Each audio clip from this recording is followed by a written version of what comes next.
सैनिक आ गए हैं और हमारे लोग बहुत कम हैं, सारे लोग मारे जाएंगे, कोई नहीं बच पाएंगे। वहाँ चीनी ने चारों ओर से घेर लिया है और उसकी सेना बहुत ज्यादा है, हजारों हजार में है।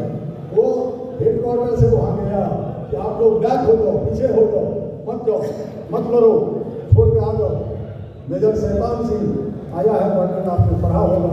मेजर शैतान सिंह ने अपने जो फौज थी, टीम से उन्होंने पूछा क्या करोगे, आदेश हो रहा है हम लोगों को चलने का वापस। कहा नहीं, उनको कहा, मेजर शैतान सिंह जो कमांडर थे उनको कहा, जो हमारे अहीन लोग थे सभी सिपाही, कहा नहीं, हम यहाँ कुर्बानी देने आए हैं, अपना जान देने आए हैं, देश की रक्षा करने आए हैं, हम अपनी जान बचाने के लिए पीछे नहीं हटेंगे। अच्छा, अध्यक्ष का आदेश है। हाँ, आप सभी लोग जानते हैं, तो नई बात मैं नहीं कह रहा हूँ। मैं इस अवसर को खाली प्रसंग कर रहा था। इस अवसर पर यादव महासभा 18 नवंबर को वर्षों से शौर्य दिवस मनाता है।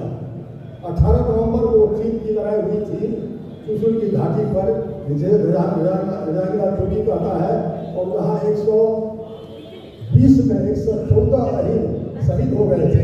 वहाँ अहीन धाम बना हुआ है पहाड़ी पर, आपने भी देखा होगा नक्शा में, जो अहीन धाम लिखा हुआ है वो वहाँ से उसी जगह से रेदांगला से 80 कलश हमारे यादव महासभा के पदाधिकारी जाकर के वहाँ से लाए, और यादव महासभा के राष्ट्रीय कार्यकारिणी की बैठक में वो जिम्मा दिया गया। यादव महासभा के वो हर एक जिला को जिम्मा दिया गया कि 80 कलश आप ले जाइए और अपने राज्य में हर एक जिला में, प्रखंड में, गांव में इसको घुमाइए। ये 3 साल पहले हुआ था, तय हुआ था, लेकिन किसी कारणवश उस समय नहीं हुआ।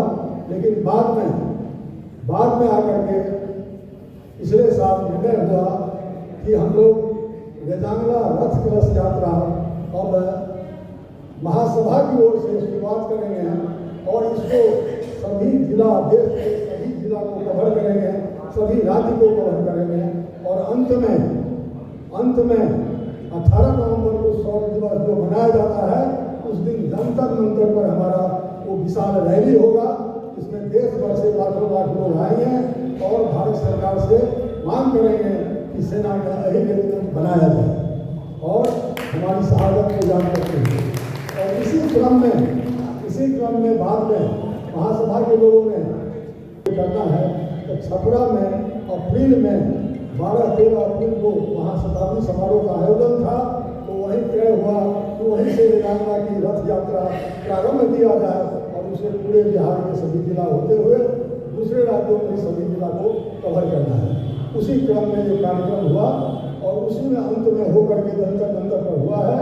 बाद में फिर केंद्रीय नेतृत्व ने फैसला किया कि जो अपने अपने राज्य में हमारे जिला के कार्यकर्ता अच्छा काम किए इस रथ यात्रा में, रेदांगला रथ यात्रा में, उन लोगों को सम्मानित करना है। उसी क्रम में केंद्रीय नेतृत्व के निर्देश पर यह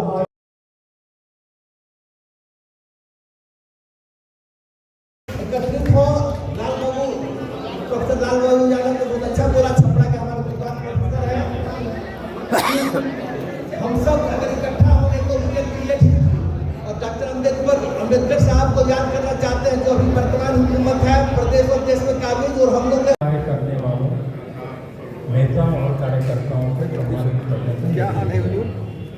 ठीक है, दे दीजिए बाबू। और इसी निर्णय से प्रभावित हो केंद्र से आपको मिलेंगे, उन सब कार्यक्रमों को आप लोगों पर उत्साह के साथ पूरा करें। बैठिए और यही एक मापदंड रहेगा कि आगे से किसी भी की 198 सीटें लोकसभा के देश में ऐसी हैं जो 25% से ज़्यादा आबादी और वोट वहाँ यादियों का है। तो हमारा जो हक बनता है वो 198 लोकसभा सीटों का हक बनता है। तो सभी पॉलिटिकल पार्टियों से हम ये अनुरोध भी करते हैं और थोड़ा सख्त वैसे में भी कहना चाहते हैं कि हमको टिकट नहीं दोगे तो नतीजे भी कुछ और होगा। आप कल्पना कीजिए, अगर 198 लोकसभा सीटों जहाँ 25% से ज़्यादा यादव है, वहाँ का पे अगर यादव कैंडिडेट जीत के लोकसभा में चला जाता है, तकरीबन 200 सीटें लोकसभा में 200 यादव बैठ जाते हैं, तो आप सोचिए कि लोकसभा का माजरा क्या होगा। इसके आगे कहूँगा तो बात बहुत पॉलिटिकल हो जाएगी। मेरी बात को इशारों में आप समझ जाइए। बहुत बहुत धन्यवाद।